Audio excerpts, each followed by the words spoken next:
Assalamualaikum warahmatullahi wabarakatuh. A'udzubillah, bismillah, alhamdulillah, wassalatu wassalamu ala rasulillah, la haula wala quwata illa billah, amma ba'du. Ma'asyiral muslimin rahimakumullah.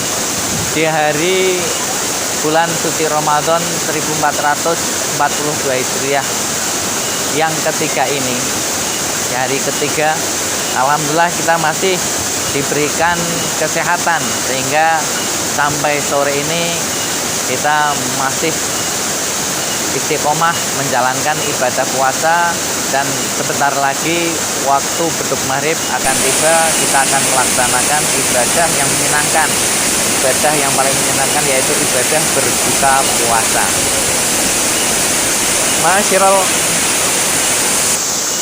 Ma'asyiral muslimin rahimakumullah.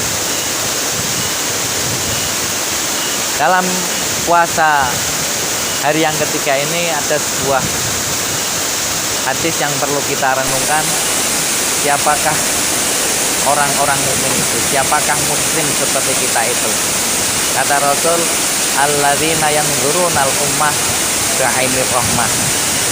Orang-orang mukmin, orang-orang muslim adalah orang-orang yang melihat manusia dengan penglihatan penuh kasih sayang, memandang sesama manusia dengan penuh kasih sayang, sehingga apa yang kita lihat terhadap orang-orang di sekeliling kita, siapapun, baik saudara maupun bukan, baik itu orang kita kenal ataupun tidak, yang ada dalam hati kita adalah kecintaan kasih sayang kita kepada mereka, menghendaki kebaikan terhadap mereka.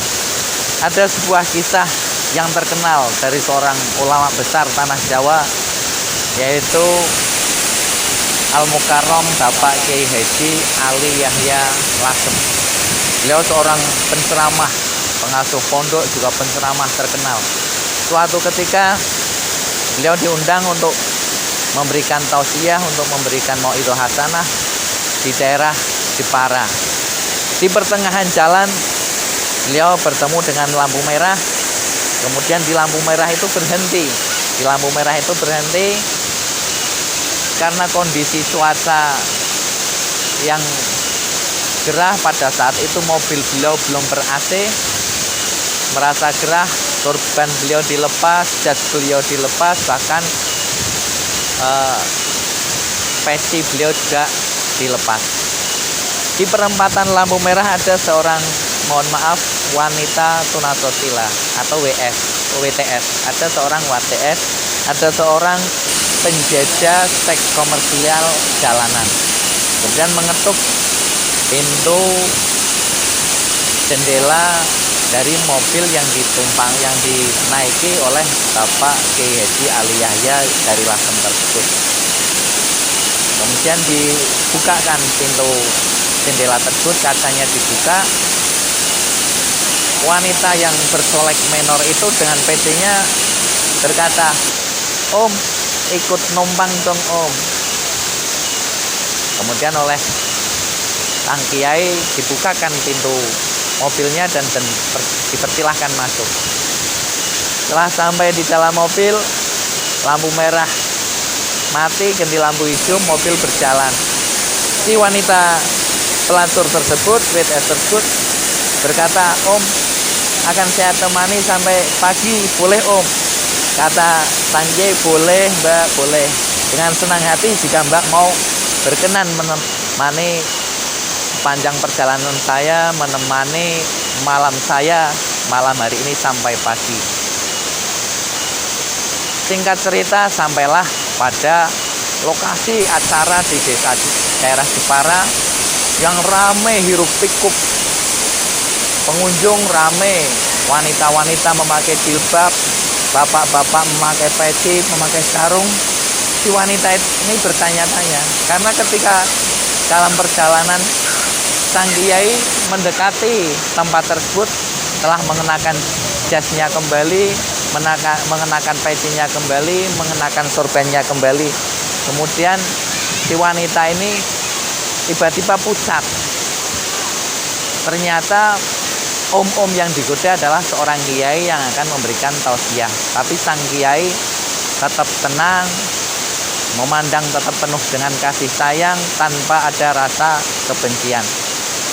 Setelah turun dari mobil, sang kiai sudah disambut oleh para jamaah yang menantikan tausiahnya, menantikan mauidhah hasanahnya.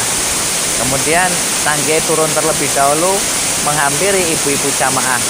Bu, tolong pinjamin saya jilbab karena Bunyai lupa memakai jilbab.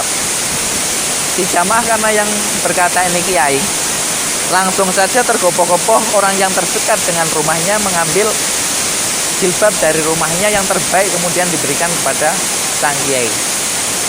Logikanya kalau berpikir panjang, masa seorang bunyai lupa membawa jilbab? Tapi karena yang berkata sang kiai, maka jamaah pun langsung mengambilkan. Kemudian jilbab itu diberikan kepada si WTS tersebut. Dipakailah jilbab itu layaknya seorang muslimah sejati, seorang muslimah solehah, layaknya seorang bunyai istri sang kiai.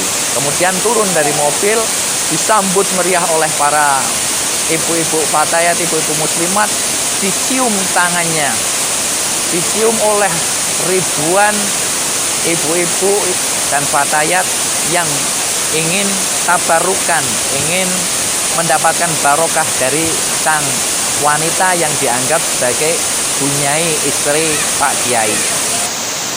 Singkat cerita, setelah acara, wanita itu di situ dijamu dengan berbagai macam jamuan. Di situ diajak bicara oleh banyak orang yang meminta barokah doa, banyak orang yang meminta hal-hal agar hidup mereka diberikan keberkahan oleh Tuhan. Padahal sang wanita itu jangankan berdoa, doa makan pun Allahumma barik lana sudah lupa. Dalam hatinya menangis terseduh-seduh. Setelah acara selesai, makan-makan selesai, pulang dibawakan oleh-oleh yang luar biasa. Kemudian diajak masuk ke mobil. Dalam mobil langsung menangis sejadi-jadinya. Kemudian sang kiai bertanya, kenapa mbak menangis? Saya malu Pak Yai. Saya orang yang dipenuhi dosa. Setiap hari, setiap malam saya melakukan dosa. Setiap malam saya menjajakan tubuh saya untuk hanya uang yang tidak seberapa.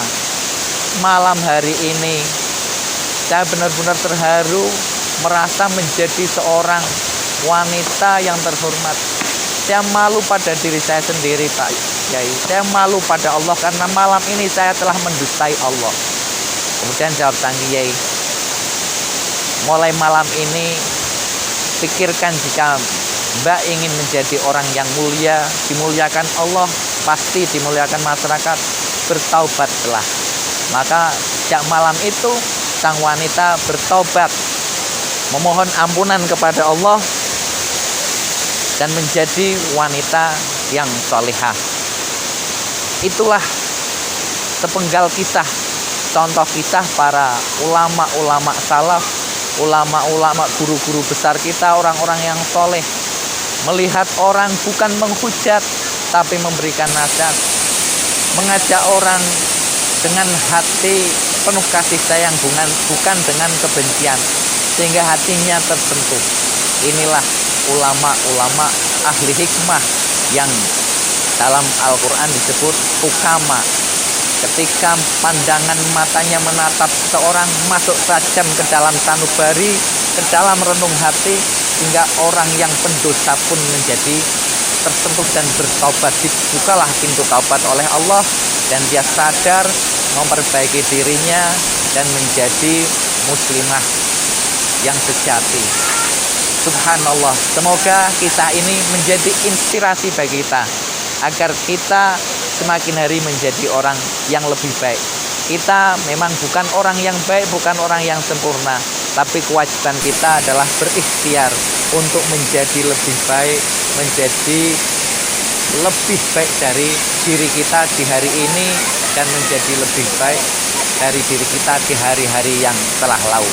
Insya Allah, semoga Allah mudahkan jalan kita untuk menuju kebaikan dan kita menjadi orang-orang yang bisa bermanfaat untuk masyarakat sekitar, bisa menebarkan kasih sayang, terlebih di bulan suci Ramadan ini, bulan yang penuh kasih sayang, bulan di mana kita dengan mudah bisa menempa hati kita untuk menjadi peka terhadap masalah-masalah sosial. Apalagi bulan puasa ini kasus corona belum selesai, belum dinyatakan bubar oleh pemerintah. Semoga dengan kepedulian kita bersama Allah turunkan berbagai rahmat, Allah turunkan berbagai obat, dan Allah angkat bala, Allah angkat bencana, berbagai macam bencana dari bumi negeri kita Indonesia tercinta. Amin, Allahumma amin. Demikian yang dapat saya sampaikan. Semoga kita masih diberi kesempatan lagi untuk bisa bertemu pada hari esok di hari Ramadan yang keempat 1442 Hijriah. Mohon maaf atas kesalahannya dan kekurangannya. Al-afu minkum, usikum wa nafsi bitaqwallah. Wassalamualaikum warahmatullahi wabarakatuh.